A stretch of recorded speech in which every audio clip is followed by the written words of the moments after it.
네, 오늘 질문은 죄 용서에 관하여서 질문을 했습니다.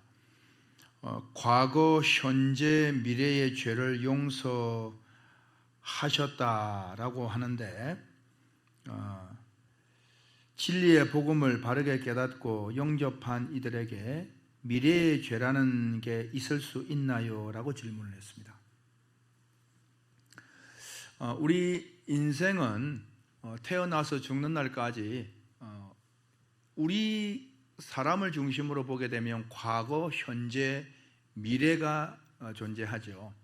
과거, 지금의 현재, 앞으로 있을 미래. 그래서 인간의 생각으로 보게 되어지면 내 과거의 죄, 현재의 죄, 미래의 죄 이렇게 구분지어 볼 수가 있습니다. 그러나 예수 그리스도의 십자가 사건을 볼 때는 우리는 전부 미래에 있을 일들이었다는 것이죠. 그래서 예수님께서는 십자가 2000년 전에 돌아가실 때 제가 예수 믿고 죄사함 받을 것을 알고 계셨고, 그래서 저의 과거, 제가 생각할 때는 제가 믿기 전에 과거와 현재와 미래의 그 모든 죄들에 대하여서 예수님은 이미 미래를 바라보는 것이었고 저의 미래에 대한 모든 것들을 다 용서해 주셨습니다. 저는 제가 볼 때 과거, 현재, 지금 내가 예수 믿었다고 해서 과거와 현재 죄만 없어지는 것이 아니라 미래에 있을 일들도 다 용서를 한꺼번에 받는 것입니다. 그래서 오늘 질문자가 질문하기를 그렇게 복음을 이제 모든 죄를 다 용서받았다라고 하는 이게 속죄의 복음인데, 그러면 그 사람에게 있어서 미래의 죄라고 하는 것 자체가 있을 수 있나요? 성립이 되나요? 라는 것입니다. 아주 좋은 질문입니다. 하나님 아버지 입장에서는 없습니다. 하나님 아버지 입장에서는 우리의 미래 죄는 없습니다. 우리가 예수 믿는 순간에 이제 죄 용서 다 받았고 미래에 우리가 되어져 가는 생활한 일 자체도 하나님 아버지께서는 죄로 인정을 안 합니다. 이미 용서되어질 것이기 때문에 죄 자체가 성립이 안 되는 것입니다. 말하자면 빚을 져서 음식을 먹었는데 아버지가 빚을 다 갚아주셨고 앞으로 먹을 것까지 돈을 미리 다 지불을 해 놓으신 거예요. 엄청나게. 내가 이제는 뭘 그냥 외상처럼 먹어도 빚이 될 수가 없는 것이죠. 그와 마찬가지로 하나님 아버지 입장에서는 우리의 미래죄라는 것은 없습니다. 그런데 이제 사람의 생각을 기준으로 볼 때는 이제 제가 과거의 죄, 현재의 죄, 미래의 죄를 설명할 때 사람의 생각을 기준으로 볼 때는 우리가 미래에 짓는 우리의 과거의 죄와 같이 미래에 잘못되어지는 그 일들에 의해서 그러한 죄다라고 설명이 되어져서 미래의 죄라고 설명을 한 것이지 실제로 하나님 아버지 입장에서 보면 우리의 미래의 죄는 없는 것입니다. 이것이 맞습니다. 그리고 죄인의 그 중심의 기준이 뭐냐면 죄인은 진리의 말씀, 예수 그리스도 복음을 바르고 깨달았느냐 그렇지 못하냐 이 기준으로 해서 죄인과 의인이 구분되어집니다. 그래서 우리가 죄를 짓고 산다라고 하는 자체가 무슨 남을 죽이거나 남을 때리거나 훔치거나 이러한 어떤 우리가 죄라고 생각되어지는 적극적인 그러한 일이 아니라 할지라도 사실은 예수를 믿지 않고 살아가는 그 삶 자체가 호흡하는 것 자체가 다 죄인 겁니다. 우리는 어떤 행위를 잘못을 했을 때 그것만 죄라고 생각하는데 내가 아무것도 하지 않고 있다 할지라도 살아가는 것 자체가 믿지 않고 사는 것 자체가 죄인 겁니다. 믿지 않고 먹는 것도 죄고 믿지 않고 그냥 쉬는 것도 죄고 하여튼 믿지 않는 상태는 모든 게 죄라는 거예요. 그런데 바른 믿음을 가진 상태에서는 모든 것이 하나님 아버지의 의를 이루는 그 일이 또 되어지는 겁니다. 그래서 죄인과 의인의 기준은 진리의 말씀이 기준이 되는 것입니다. 우리의 생각대로 이거 잘못했어 죄야 잘했어 의야 이게 아니라 하나님의 말씀이 기준인 것입니다. 그래서 하나님 말씀이 기준이기 때문에 하나님 아버지께서는 하나님을 믿으면, 예수 그리스도를 믿으면 우리 죄를 다 용서해 주셨기 때문에 미래의 죄라고 하는 것 자체는 성립이 될 수가 없습니다. 여기에 대해서 성경은 이렇게 말합니다. 우리 요한 1서 3장 9절 한번 가보겠습니다. 요한 1서 3장 9절 한번 같이 읽겠습니다. 시작. 하나님께로부터 난 자마다 죄를 짓지 아니하나니 이는 하나님의 씨가 그 속에 거함이라 그랬습니다. 자, 하나님께로부터 난 자마다, 이 말은 말씀으로 났다 이 말이에요. 하나님의 말씀이시기 때문에 복음의 말씀으로 난 자마다 죄를 짓지 않는데요. 그런데 여러분, 사실 우리가 믿음 생활을 해도 인간적인 생각에서 죄라고 생각하는 행동들을 계속 하거든요. 성경에는 하나님께로부터 난 자, 거듭난 자는 죄를 짓지 않는데요. 그럼 반대로 죄를 지으면 거듭난 것이 아니라 말이겠죠. 그런데 그렇게 볼 것 같으면 우리가 하나님께로부터 난 자, 거듭난 자는 죄를 짓지 아니하나니 이렇게 볼 때는 하나님께로부터 난 자는 죄를 짓지 않아야 돼라고 생각하지만, 그런데 거꾸로 죄를 짓는다면 거듭난 자가 아니라고 생각한다면 이 세상에 육신적으로 생각할 때 거듭난 자가 있을 수가 없지요. 그냥 순서대로 말하면 하나님께로부터 난 자, 거듭난 자는 죄를 짓지 아니하니, 이거는 우리가 바라는 소망이고 육신적으로도 거듭난 자는 죄를 짓지 않아야지라는 거지만 실제로 그게 아니거든요. 거꾸로 말하면 더 현실적으로 그냥 한 방 얻어 맞는 거예요. 어떻게 죄를 짓는 자마다 거듭난 자가 아니야 라고 하면 육신적으로 볼 때 거듭난 자는 아무도 있을 수가 없다라는 것입니다. 자, 그런데 하나님께로부터 난 자마다 죄를 짓지 않는다. 근데 이러한 일이 있을 수 있는 이유가 무엇이냐, 그 다음 말씀입니다. 아니 하나님, 이는 하고 설명됩니다. 뭐랬으면 이는 하나님의 씨가 그 속에 거합니다. 하나님의 씨 때문에 죄를 지을 수 없다 이 말입니다. 죄를 안 짓는다 이 말입니다. 그럼 하나님의 씨가 뭐냐? 이것이 베드로전서 1장 23절에서 말씀한 것 같이 너희는 썩어질 씨로, 너희가 거듭난 것은, 하나님께로부터 난 것은, 거듭난 것은 썩어질 씨로 된 것이 아니라 썩지 아니할 씨로 되었나니, 그 썩지 아니할 씨가 뭐였습니까? 항상 있고 살아있고 항상 있는 하나님의 말씀으로 되었다. 그 말씀이 뭐라 했습니까? 복음이니라 그랬죠.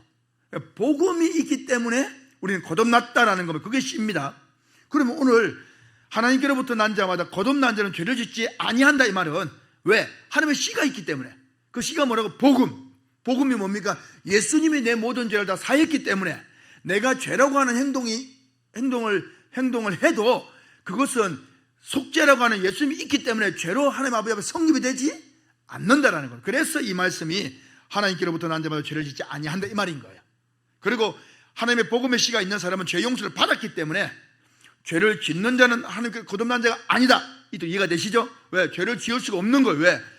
속죄 복음이 있기 때문에 내가 잘났어가 아니라 하나님이 그 복음의 말씀으로 인정해버렸기 때문에 용서를, 죄가 성립이 안 되기 때문에 죄를 지으면 거듭난 자가 될 수 없다 이 말입니다. 그래서 그렇습니다. 하나님의 씨 때문에 그런 거예요. 자, 하나 더 보겠습니다. 요한 1서 5장 말씀은 동일합니다. 5장 18절에도 그렇게 말합니다. 5장 18절을 같이 한번 읽겠습니다. 다 같이 시작. 하나님께로부터 난 자는 다 범죄하지 아니하는 줄 우리가 아노라. 그렇죠. 하나님께로부터 난 자는 거듭난 자죠. 다 범죄하지 아니하는 줄 안다. 범죄를 안 하는 거예요. 거듭난 자는. 왜 그렇습니까? 오늘 9절의 말씀 읽었었죠? 그것은 바로 그 씨 때문에, 복음의 말씀 때문에, 예수 십자가로 죄 용서를 이미 받았기 때문에, 죄가 성립이 안 되기 때문에 그렇다는 겁니다. 그래서 그 아래에 이렇게 말합니다. 우리가 아노라. 하나님께로부터 나신 자가 예수님을 말하죠. 그를 지키시면 이제 우리를 지킨다 이 말이에요. 무엇을? 복음 말씀으로 우리가 믿음 줬다 이 말입니다. 악한 자가 그를 만지지도 못하느니라. 다시 말하면 악이라고 하는 것이 우리가 성립이 안 된다는 것입니다. 그러한 것입니다. 그래서 오늘 제가 질문한 것처럼 우리의 죄사함 받은 사람은 미래의 죄라고 하는 것은 사실은 성립 자체가 안 되는 것입니다. 예, 그렇습니다. 자, 그리고 이어 질문하기를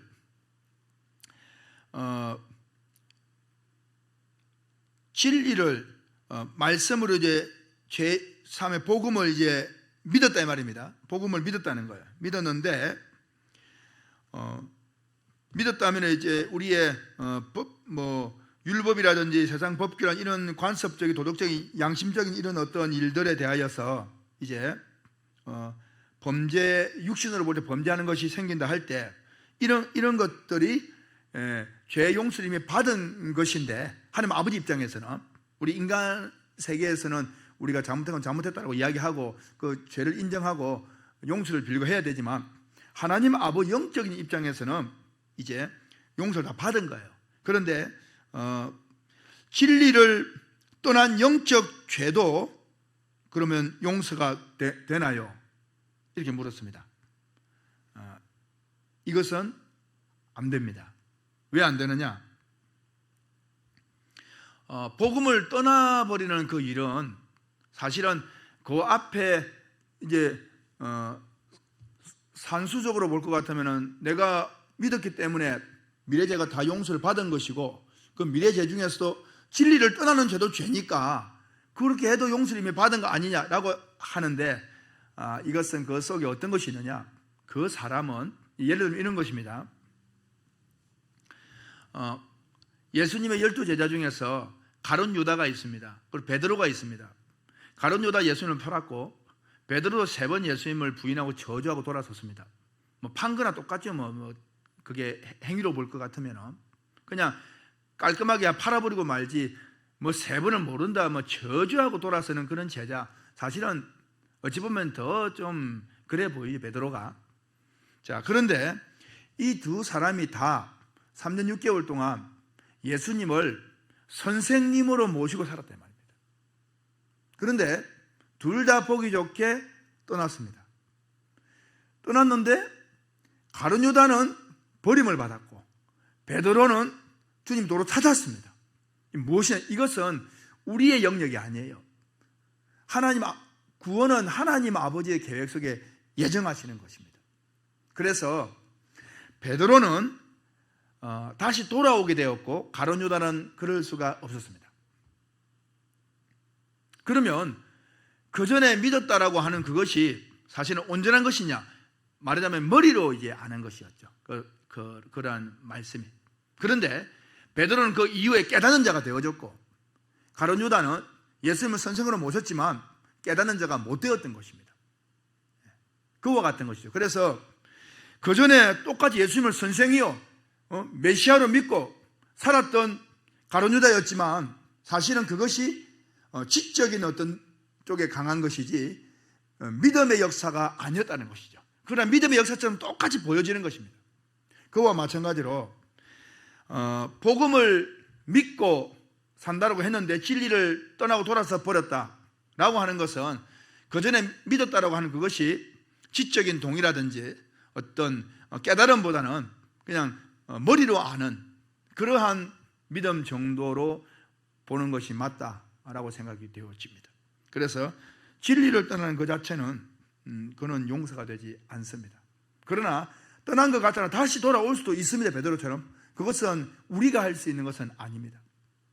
그래서 진리를 떠난 자체는 그 사람은 그 전에도 죄를 용서를 받지는 못했던 것이고 받은 것처럼 알았지만 지금도 받지 못한 것이고 앞으로도 못한 것이고 그가 바르게 믿어졌을 때에 그때에 용서가 된다라고 하는 것이 맞겠습니다. 자, 오늘 과거, 현재, 미래의 죄에 대해서 말씀을 드렸습니다. 바른 복음에 서면은 하나님 아버지 입장에서는 미래의 죄는 성립되지 않습니다. 사람의 입장에서는 설명을 하고자 하니 미래의 죄라고 이야기는 할 수가 있겠습니다. 데살로니가 전서 4장 16절을 질문했습니다. 데살로니가 전서 4장 16절 한번 읽어보겠습니다. 주께서 호령과 천사장의 소리와 하나님의 나팔 소리로 친히 하늘로부터 강림하시리니 그리스도 안에서 죽은 자들이 먼저 일어나고 그 후에 우리 살아남은 자들도 그들과 함께 구름 속으로 끌려 올려 공중에서 주를 영접하게 하시리니 그리하여 우리가 항상 주와 함께 있으리라 그랬습니다. 4장 16절에 그리스도 안에서 죽은 자들이 먼저 일어난다 하는데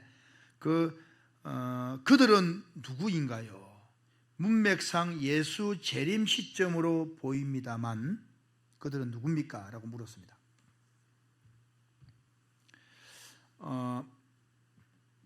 주님 재림은 판서를 좀 해야겠는데,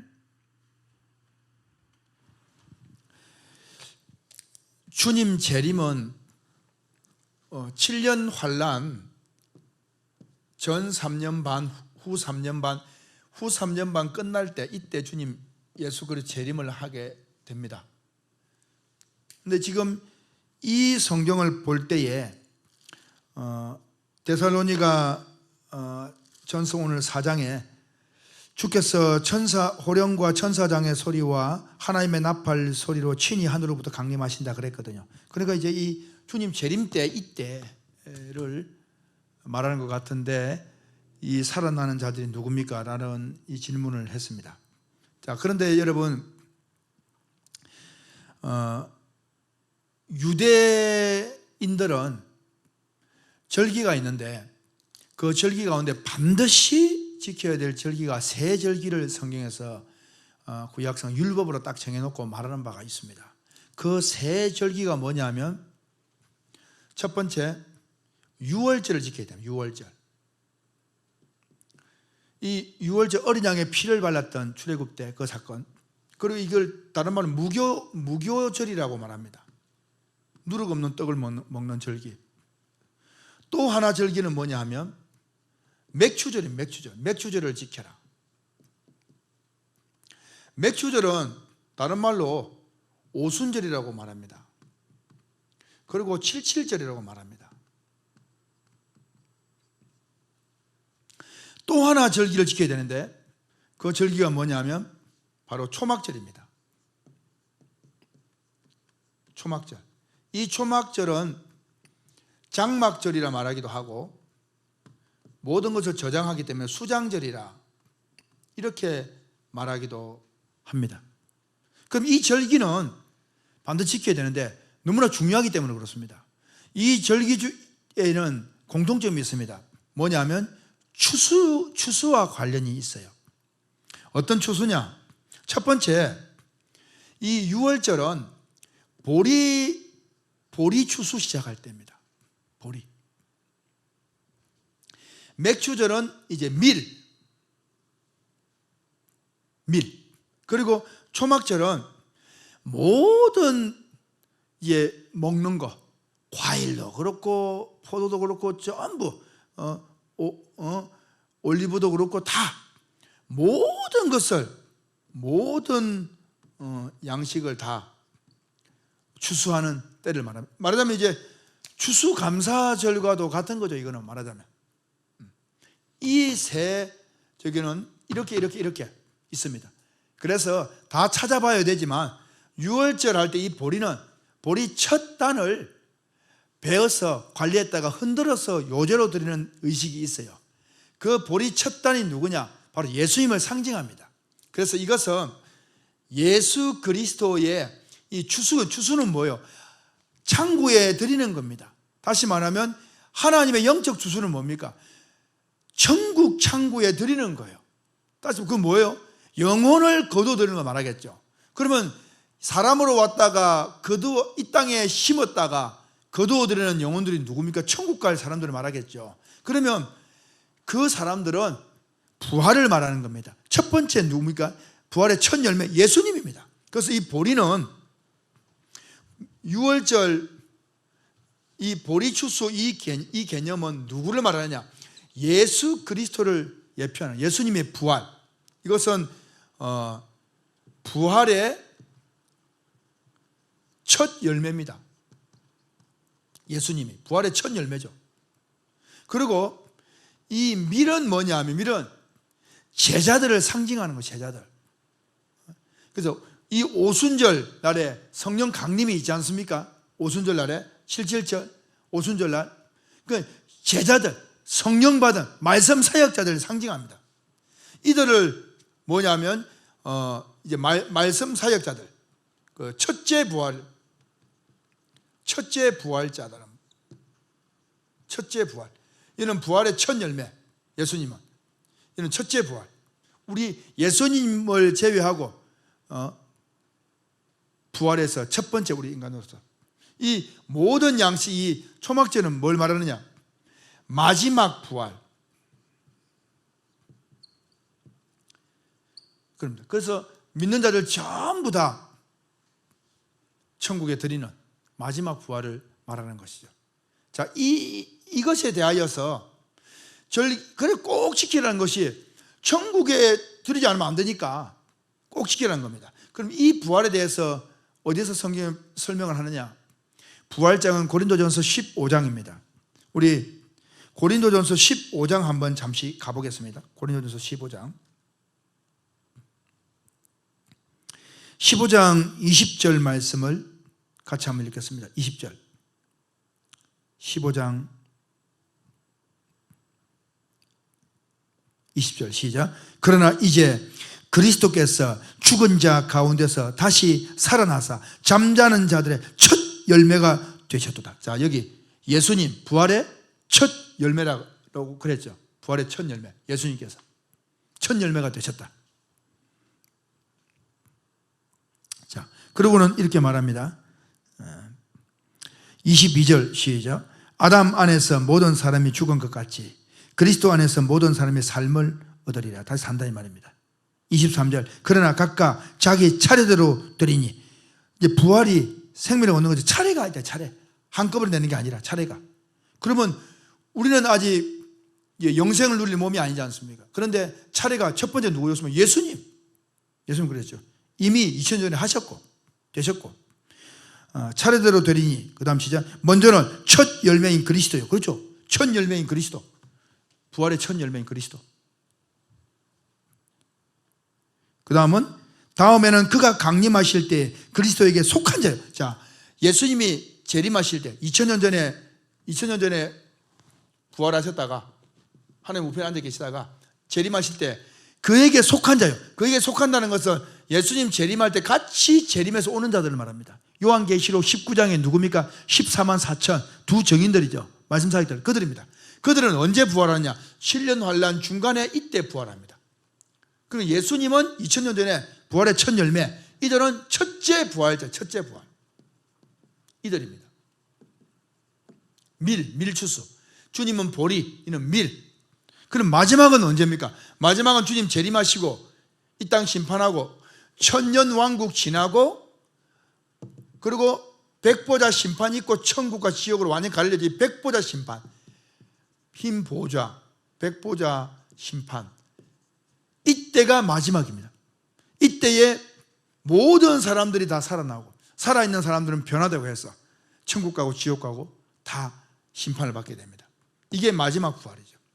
자, 그래서 먼저는 부활의 첫 열매인 그리스도예요. 그 다음에는 그가 강림하셔서 그에게 속한 자, 이때 부활했다가 주님과 같이 있다가 같이 내려온 이들이다 이 말입니다. 그리고 이제 마지막이 있습니다. 24절 시작. 그 후에는 마지막이니 그가 모든 통치와 모든 권세와 능력을 멸하시고 나라를 아버지 하나님께 바치는 마지막 부활, 이때를 말합니다. 자, 여기까지 설명이 됐습니다. 자, 그러면 데살로니가 전서 4장으로 다시 한번 가세요. 거기를 잘 한번 살펴보겠습니다. 거기 보면 16절에 주께서 호령과 천사장의 소리와 하나님의 나팔 소리와 친히 하늘로부터 강림하신다. 그러니까 이거는 이제 재림의 때를 이제 말하는 것인데 강림을 하셔요. 그런데 그리스도 안에서 죽은 자들이 먼저 일어난다는 거예요. 그리스도 안에서 죽은 자들이 먼저 일어난다는 것은 뭐냐면 주님 재림할 때 이때 일어난다는 게 아닙니다. 이때는 첫째 부활을 말하는 거예요. 그러면 이미 있었다 이 말입니다. 그런데 마치 이때처럼 이야기하는 거예요. 그게 아닙니다. 왜냐하면 자, 천사장의 나팔 소리와 함께 하늘을 강림하신다. 그리스도 안에서 죽은 자는 먼저 일어나고 그 후에 우리 살아남은 자들도 그들과 함께 구름 속으로 끌려 올라간다면 휴거죠. 이게 언제냐? 바로 주님 재림 이때입니다. 그 후에 이때가 있고 그 후입니다. 그래서 하는 말이 뭐냐 하면 17절에 그 후에 우리 살아남은 자들도 그들과 함께 구름 속으로 끌려 올려 공중에서 주를 영접하게 하시리니. 어디에서 영접? 공중에서. 자, 주님 재림을 하시면 땅에서 오실 것 아니에요. 그런데 지금 공중에서 주님을 영접하고 있다 이 말입니다. 그럼 뭐냐? 16절에서 말하는 이 강림은 지금 땅에 온 게 아니에요. 하늘에서 지금 부르는 겁니다. 그래서 이때 부르는 걸 말하는 거예요. 요한계시록 11장에 보게 되면 두 적인 사이가 죽어서 위에서 이리로 올라오라 그러거든요. 그 음성을 듣고 올라갑니다. 마치 이게 6번째 나팔입니다. 그러니까 이 16장에서 말하는 것은 6번째 나팔과 같은 그런 때를 말하는 겁니다. 이리로 올라오라.